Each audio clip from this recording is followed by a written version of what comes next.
ماشاءاللہ محمد صارم صاحب بڑے خوبصورت انداز کے ساتھ بارگاہ رسالت مآب صلی اللہ علیہ وآلہ وسلم میں ہدیہ عقیدت پیش فرما رہے تھے، اور آخر میں انہوں نے صوفیانہ کلام پیش کیا، اور صوفیانہ کلام بھی اس صوفی شاعر کا کہ جو سلسلہ عالیہ قادریہ کے عظیم صوفی بزرگ گزرے ہیں، اور ہم بھی آج جس نگری میں تشریف فرما ہیں یہ بھی سلسلہ عالیہ قادریہ کے عظیم بزرگ خواجہ خواجگان خواجہ محمد احسن قادری رحمت اللہ علیہ کی فیضان نظر سے تربیت یافتہ لوگ یہاں بیٹھے ہوئے ہیں، اور قادریوں کا سلسلہ جا کے ملتا ہے شیخ سید عبد القادر جیلانی رحمت اللہ علیہ الحسنی والحسینی کی بارگاہ تک پہنچتا ہے جو قادریوں کے امام ہیں۔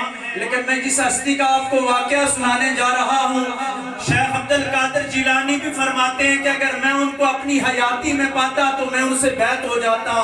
وہ ہستی ہے ہمارے پاکستان کے حصے میں آئی، بر صغیر پاک و ہند کے عظیم صوفی بزرگ سیدنا عثمان علی حجویری رحمت اللہ علیہ المعروف داتا صاحب یہ ذکر کر رہے تھے تو مجھے ان کا واقعہ یاد آ گیا۔ آپ کشف المعجوب کے اندر لکھتے ہیں کہ میں جب افغانستان کی سرزمین سے پاکستان کی طرف ہجرت کرتے ہوئے آ رہا تھا، بر صغیر کی طرف آ رہا تھا، تو میرا یہ معمول تھا کہ میں رات کو کسی نہ کسی مسجد میں جاتا، پوری رات میں اللہ کا ذکر کرتا، صبح اٹھتی، صبح کی نماز کے بعد پھر میں رخت سفر باندھ لیتا۔ ایک رات ایسی گزری کہ افغانستان کے کسی جنگل میں بہت زیادہ برف باری ہو گئی، مسجدیں کچی ہوا کرتی تھی، کچی مسجد میں بیٹھ کے میں اللہ اللہ اللہ کی صلاح بلند کر رہا تھا۔ میرے ساتھ ایک اور صوفی بزرگ بھی تھا، وہ بھی اللہ اللہ اللہ کی صلاح بلند کر رہا تھا۔ رات کو اتنی زیادہ برف ہوئی کہ کچی مسجد کا ایک بالا ٹوٹ جاتا ہے، میں دوسری سائیڈ پہ تھا، وہ صوفی اس کونے میں بیٹھا ہوا تھا، وہ بالا آ کے اس صوفی کے سر کے اوپر لگتا ہے، اس سے خون کا فوارہ نکلتا ہے، لیکن خون مسجد کی صفوں میں جب جاتا ہے تو خون سے بھی لکھا جاتا ہے اللہ اللہ اللہ۔ یہ صوفیاء ہوتے ہیں جو زبان کے ساتھ ذکر کرتے ہیں تو ان کا دل بھی اللہ کا ذاکر ہو جاتا ہے، جب دل اللہ کا ذاکر ہو جاتا ہے تو ان کے جسم سے اگر خون نکلے تو وہ بھی اللہ اللہ کی صدا بلند کرتا ہے۔ قادریہ دربار کے ناخواں کو میں دعوت دینے جا رہا ہوں تو اس سے پہلے یہ ذکر کی صدا ضرور ہونی چاہیے۔ آپ بھی آنکھیں بند کر کے اس نیت کے ساتھ اللہ کا نام بلند کریں کہ جس نبی کا ہم ذکر کر رہے ہیں وہ نبی اللہ کے ذکر سے خوش ہوتا ہے۔ آئیے آنکھیں بند کر لیں، اپنے اپنے دلوں کی طرف توجہ رکھیں اور چند لمحے اللہ کا ذکر وجدان میں آ کے کریں۔ اللہ اللہ اللہ اللہ اللہ اللہ اللہ اللہ اللہ اللہ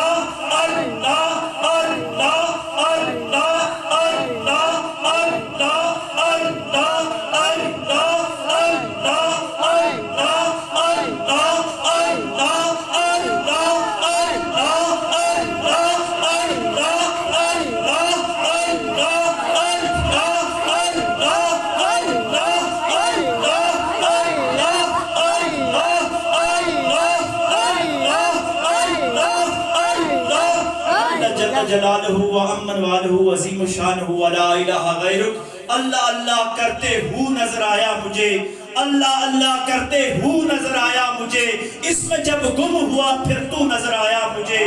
انہی محبتوں کو آگے بڑھانے کے لیے میں بھائی احمد نواز قادری صاحب سے گزارش کروں گا جو فخر کوثار ہیں، بلبل کوثار ہیں، اور ہمارے لیے اعزاز کی یہ بات ہے کہ دربار عالیہ قادریہ کرن شریف سے انہوں نے فیض حاصل کیا۔ آئیں اور بارگاہ رسالت مآب صلی اللہ علیہ وآلہ وسلم میں ہدیہ عقیدت پیش فرمائیں۔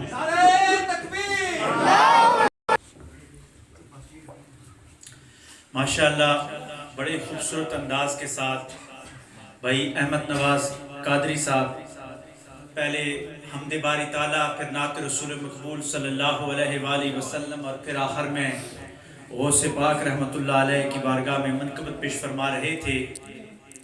یہ محبتوں کا سلسلہ جاری و ساری ہے، محفل اپنی آب و تاب کے ساتھ جاری و ساری ہے۔ دوران نعت ہماری محفل کی زینت بنے ہیں عظیم مداح رسول جناب توقیر مہروی صاحب، اہلاً و سہلاً مرحبا، اور عالم نبیل فاضل جلیل حضرت علامہ مولانا عمران چشتی صاحب دامت برکات العالیہ، ان کو بھی محفل میں خوش آمدید کہتے ہیں۔ محفل کو آگے لے جاتے ہیں۔ حلیمہ سعدیہ کا تذکرہ فرما رہے تھے احمد نواز قادری صاحب۔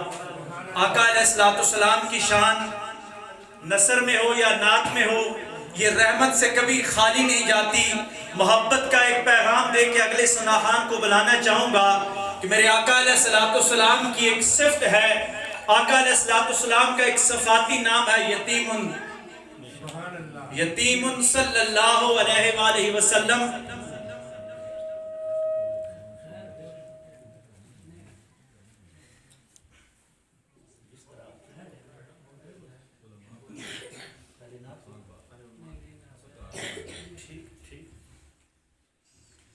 آقا علیہ السلام کی جو شان ہے یتیم ہونا دنیا داروں کے لیے عیب تصور کیا جاتا ہے۔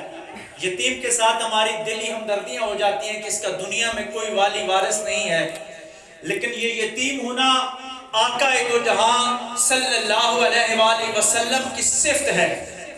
کیوں صفت ہے ذرا غور کیجئے گا کہ آقا علیہ السلام پہ جب اعتراض کیا، مغرب کے مستشرقین بھی اس بات پہ اعتراض رکھتے ہیں، اور کچھ مسلمانوں کے ایسے نادان لوگ بھی یہ اعتراض رکھتے تھے کہ ہم جیسے ہیں، یا آقا علیہ السلام کی بشریت کے حوالے سے نازیبہ کلمات۔ تو اللہ تبارک و تعالیٰ نے آقا علیہ السلام کو یتیم پیدا کر کے دنیا کو یہ پیغام دیا کہ ہو سکتا ہے کہ آقا یتیم پیدا ہوتے نہ ہوتے تو لوگ کہتے کہ والد نے اچھی تربیت کی ہے۔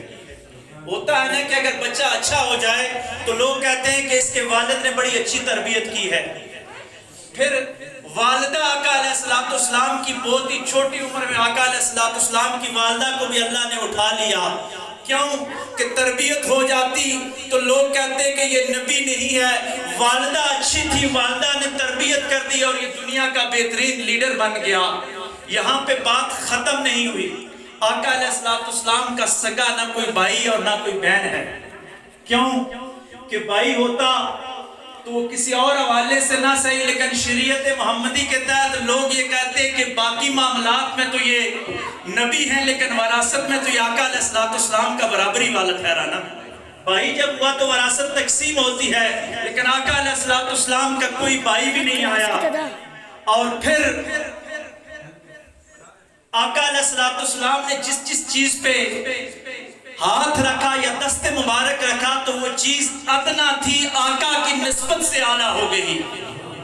جب دائیوں کی باری آئی تو مکے میں سب دائیاں آئیں، جو اچھی دائیاں تھی، جو ویل سیٹلڈ لوگ تھے، وہ ان دائیوں کو لے کے چلے گئے، بچے چلے گئے، لیکن سب سے کمزور لاچار جس کی ڈاچی تھی وہ حلیمہ سعدیہ حضور کے پاس آتی ہے۔ جب آتی ہے تو کچھ نہیں ہوتا، جب جاتی ہے تو مالا مال ہو کے چلی جاتی ہے، کیونکہ اللہ نے یہ فیصلہ کرنا تھا کہ اگر دائی بھی اعلیٰ ہوتی تو لوگ کہتے کہ کسی اچھی دائی کے پاس، اس کے پاس مالی وسائل زیادہ تھے، روحانی وسائل تو حلیمہ سعدیہ کے پاس بہت تھے، لیکن مالی وسائل کچھ نہیں تھے۔ جب آقا علیہ السلام کی نظر پڑی تو وہ مالی طور پہ بھی مالا مال ہو گئی اور روحانی طور پہ بھی مالا مال ہو گئی۔ یہاں پہ یہ اختتام نہیں ہوا بلکہ معراج کا سفر ہوتا ہے، براق تشریف لے کے آتے ہیں، تو براقوں میں جو سب سے کمزور اور لاغر براق ہوتا ہے اس پہ میرے آقا ہاتھ رکھتے ہیں۔ جب آقا ہاتھ رکھتے ہیں تو وہ سب سے اعلیٰ اور عرفہ ہو جاتا ہے۔ یہاں یہ بات ختم نہیں ہو جاتی۔ اگر حبشہ کا کوئی غلام ہجرت کر کے آ جائے، آقا علیہ السلام کا غلام بن جائے تو اس وقت تک وہ کچھ بھی نہیں ہوتا، لیکن جب محمد عربی کا غلام بن جاتا ہے تو آقا علیہ السلام اس کو کعبے کی چھت پہ کھڑا کر دیتے ہیں۔ اسی لیے تو کسی نے کہا تھا کہ یہ بھی سچ ہے کہ جنت کا جمال اچھا ہے، یہ بھی سچ ہے کہ جنت کا جمال اچھا ہے، مگر سب خیالوں سے مدینے کا خیال اچھا ہے۔ یوں تو آقا کے دیوانے ہیں ہزاروں، مگر سچ پوچھو تو محمد کا بلال اچھا ہے۔ انہی محبتوں کو آگے بڑھانے کے لیے انتظامیہ کی طرف سے حکم ہوا ہے کہ عظیم مداح رسول جناب توقیر مہروی صاحب کو دعوت دی جائے، میں ملتمس ہوں کہ وہ آئیں اور اپنے مخصوص انداز کے ساتھ بارگاہ رسالت مآب صلی اللہ علیہ وآلہ وسلم میں ہدیہ عقیدت پیش فرمائیں۔ نعرہ تکبیر! ماشاءاللہ وحید توقیر مہروی صاحب نے بڑے خوبصورت انداز کے ساتھ بارگاہ رسالت مآب صلی اللہ علیہ وآلہ وسلم میں ہدیہ عقیدت پیش فرمایا۔ حضور غوث پاک کی منقبت، مولا علی کی منقبت سے ہمیں محظوظ فرمایا۔ اب میں آخری اپنے مہمان خطیب کو بلانے سے پہلے آقا علیہ السلام کی جو ولادت کا مقصد ہے، اور صرف آقا علیہ السلام کی ولادت کا مقصد ہی نہیں بلکہ 1,24,000 جو پیغمبر گزرے ہیں سب کی ولادت کا مقصد یہی تھا کہ اللہ کی پہچان ہو جائے۔ اور میرے اور آپ کے آقا صلی اللہ علیہ وآلہ وسلم، اگر آپ سے کوئی سوال ہو کہ آقا علیہ السلام کو سب سے پیاری کیا چیز تھی، تو آقا علیہ السلام کو جو سب سے پیاری چیز تھی وہ دین اسلام تھا۔ اس دین اسلام کی خاطر آقا علیہ السلام نے اپنا کنبہ، قبیلہ، آل کو لٹا دیا، اور اس دین اسلام کے لیے آقا علیہ السلام شب ابی طالب میں 3 سال تک محصور ہو کے رہے، صرف اس وجہ سے کہ آقا علیہ السلام اللہ کی پہچان اس دنیا تک لانا چاہ رہے تھے۔ آقا علیہ السلام نے فرمایا، میلاد کے والے سے آخری بات ہے کہ حضور علیہ السلام نے فرمایا کہ دنیا میں سب سے زیادہ جو آزمائشیں آئی ہیں وہ انبیاء پہ آئی ہیں۔ کس پہ آئی ہیں؟ انبیاء پہ آئی ہیں۔ اور پھر آقا علیہ السلام نے فرمایا کہ انبیاء میں سے سب سے زیادہ جو آزمائشیں ہیں وہ میں محمد صلی اللہ علیہ وآلہ وسلم پہ آئی ہیں، کیونکہ اللہ کا پیغام پہنچانے کی بہت بڑی قیمت ہوتی ہے، اور یہ قیمت آقا علیہ السلام نے ادا کی ہے۔ آقا علیہ السلام حضرت شیش کا ذکر کرتے ہیں کہ جب ان کی قوم ان کے پیچھے لگتی ہے تو انہوں نے ایک درخت سے پناہ مانگی، تو غیب سے آواز آتی ہے کہ ہمارا نبی ہو کر، ہمارا مسنجر ہو کر تم نے درخت سے پناہ مانگی، ایک بال باہر رہ جاتا ہے، اور فرمایا کہ آرے کے ساتھ کاٹا جائے گا تجھے 2 حصوں میں، اگر آہ بھی کی تو تجھے نبوت سے خارج کر دیا جائے گا۔ انہوں نے اس پہ صبر کیا، لیکن آقا علیہ السلام نے کمال بات کی کہ حضور علیہ السلام نے فرمایا کہ موسیٰ علیہ السلام کا مقابلہ فرعون کے ساتھ تھا۔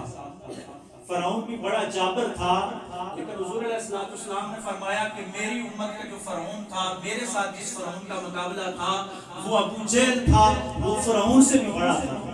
وہ کس طرح بڑا ظالم تھا کہ آقا علیہ السلام کو گالیاں دیتا، حضور علیہ السلام کی شان میں نازیبہ کلمات ادا کرتا۔ تو جس وقت بدر کا معرکہ سجا تو وہ 2 ٹن ایجز بچے محوذ اور معاذ نے حضرت عبد الرحمن بن عوف سے پوچھا کہ چچا جان بتائیے کہ ابو جہل کون ہے؟ تو انہوں نے کہا کہ بیٹا آپ اس کا کیا کرو گے، وہ تو بڑا سردار ہے، سپہ سالار ہے۔ تو الطاف حسین علی نے شاہنامہ اسلام میں بڑے خوبصورت انداز کے ساتھ ذکر کیا کہ وہ بچے کیا جواب دیتے ہیں۔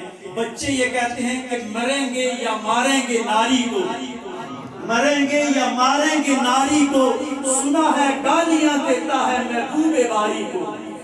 کہ وہ بچوں کا جذبہ تھا کہ جو ہمارے نبی کو گالیاں دے اس کو زندہ رہنے کا کوئی حق نہیں ہے۔ حضرت عبد الرحمن بن عوف کہتے ہیں کہ میں نے ابھی اشارہ کیا کہ میں نے دیکھا کہ بجلی کی طرح چمکتے ہوئے وہ بچے جا کے اس کافروں کے سردار کے ساتھ جپٹ گئے اور آن ہی آن میں اس کو زمین پہ گرا دیا، لیکن اس ظالم کی روح پرواز نہیں ہوئی۔ حضرت عبد الرحمن بن عوف بھی فرماتے ہیں کہ جب بدر میں سب ان کفار کے مردوں کو اکٹھا کیا جا رہا تھا تو دیکھا ابو جہل ابھی کرا رہا تھا، ہائے ہائے کی آواز نکل رہی تھی۔ حضرت عبد الرحمن بن عوف نے پوچھا کہ اے دشمن خدا بتا آج تیرا کیا عالم ہے، تیرے ساتھ کیا کروں؟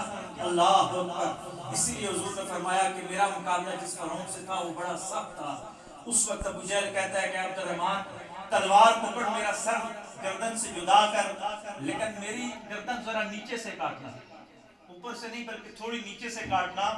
اس وقت انہوں نے پوچھا کہ گردن نیچے سے کیوں کاٹوں؟ فرمایا جب گردنیں کٹی ہوں گی سب کے سر بڑے ہوں گے تو میرا سر وہاں بھی تاکہ تھوڑا بڑا لگے، پتہ لگے کہ کسی سردار کا سر ہے۔ حضور علیہ السلام نے فرمایا کہ فرعون کے ساتھ جس کا مقابلہ تھا وہ پھر بھی جب ڈوبنے لگا تو اس نے کہا کہ میں موسیٰ اور ہارون کے رب پہ ایمان لے آیا، لیکن میرے ساتھ جس کا مقابلہ تھا اس نے مرتے وقت بھی اپنی انا اور تکبر کو نہیں چھوڑا بلکہ کہا کہ میرا سر نیچے سے کاٹنا۔ میرے دوستو، آقا علیہ السلام کے جو میلاد کا مقصد اور پیغام یہ علماء گلی گلی نگر نگر دیتے ہیں، وہ یہی دیتے ہیں کہ اپنی اناؤں کو اللہ کے آگے جھکا دیں۔ اگر ہم اپنی اناؤں کو اللہ کے آگے جھکا دیں گے تو میلاد کا مقصد پورا ہو جائے گا۔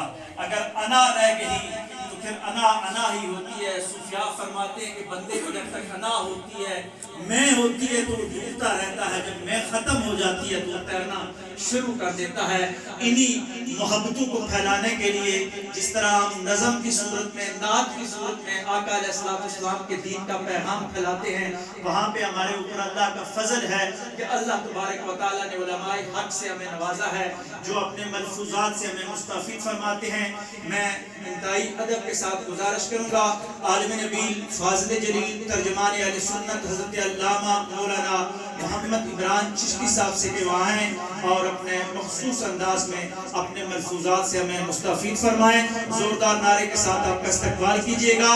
نعرہ تکبیر، نعرہ رسالت، نعرہ تحقیق، نعرہ حیدری، تاجدار ختم نبوت، تاجدار ختم نبوت، دربار عالیہ قادریہ کرن شریف۔